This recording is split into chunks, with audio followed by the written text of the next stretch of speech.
everyone, my name is Katie Baerwalde, and this is my final video project for Sociology of Gender. Today I'll be talking to you about a major issue, which is the gender binary. This is the idea that people are either male or female, and they must act according to those labels. This system isn't just limiting, it's extremely harmful. It reinforces power imbalances, stereotypes, and inequality. In this video, I'll explain why the gender binary is a problem and how we can dismantle it for a more inclusive society. For a general overview of why the gender binary is a problem, it forces us into rigid categories. This dictates what we can and can't do based on if we were labeled male or female at birth. These roles aren't natural and they're not universal. They're socially constructed. As we discussed in week 2, on Thursday, anything that can be deconstructed was not natural to begin with. Gender roles and the expectations tied to them are inventions shaped by society, not by science. This binary reinforces harmful stereotypes. In week 4 on Tuesday, we explored how implicit and explicit beliefs position men as leaders and women as their supporters. These beliefs aren't based in biology either, but they're used to justify unequal pay, underrepresentation in leadership, and limited freedoms. The binary acts as a tool to maintain control by reinforcing who has power and who does not. In week 4, on Thursday, we discussed how women have been deliberately excluded from male-dominated fields like math and science. At the same time, women were being socialized into domestic roles. These exclusions weren't accidental, they were systematic. They were designed to maintain male dominance. By labeling women as caregivers, society reinforced their exclusion from spaces of power. The gender binary also reinforces a sexual double standard. In week 5 on Thursday, we learned how men are encouraged to dominate while women are shamed for expressing their desires. This narrative fosters harmful power dynamics in relationships and reinforces control over women's bodies and their identities. Caregiving roles further uphold this binary. In week 6 on Thursday, we talked about how women are expected to be the primary caregivers, which limits their professional and personal growth. At the same time, males are expected to be the secondary caregiver, and they're praised for doing the bare minimum.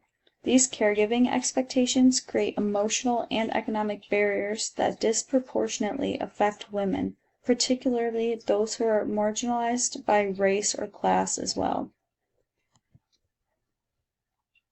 To fully understand the gender binary, we have to look at intersectionality. In week 8 on Tuesday, we discussed how caregiving roles are often shaped by societal beliefs that prioritize white, middle-class women's labor. This devalues the contributions of women of color. These intersections of race, class, and gender compound inequality. For example, women of color are more likely to be forced into low-paying caregiving roles like domestic work or elder care, while wealthier white women benefit from their labor. Intersectionality also shapes how sexual norms are enforced. For LGBTQ+ individuals, the gender binary creates additional challenges, like invalidating non-binary identities or pressuring people to conform to heterosexual norms. As we discussed in week 2 on Thursday, systematic oppression often targets individuals at these intersections, reinforcing stereotypes and discrimination. Addressing these layered inequalities is critical to breaking the binary. On to our solutions. Dismantling the binary starts with rethinking caregiving.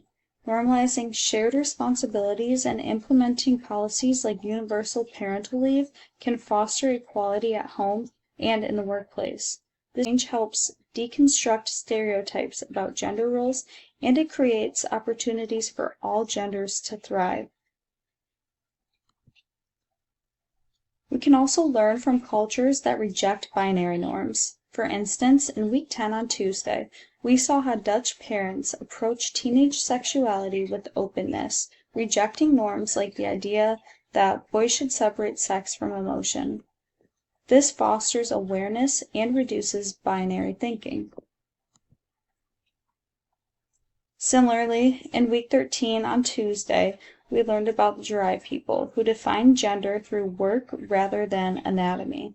Their emphasis on mutual respect eliminates harmful hierarchies and concepts like rape culture, which stem from Western binary thinking. This focus on sameness helps foster gender equality. Finally, we need systematic solutions. In week 13 on Thursday, we discussed taking a public health approach to challenge stereotypes and address cultural roots. Recognizing intersectionality, promoting joy, and educating communities are vital to resisting oppression. By dismantling the stereotypes at the systematic level, we create space for people to define themselves. To sum it all up, the gender binary reinforces inequality and it limits us all. By addressing caregiving roles, learning from inclusive cultures, and promoting systemic change, we can dismantle these harmful hierarchies. So let's work together to break the binary and create a more inclusive future for everyone.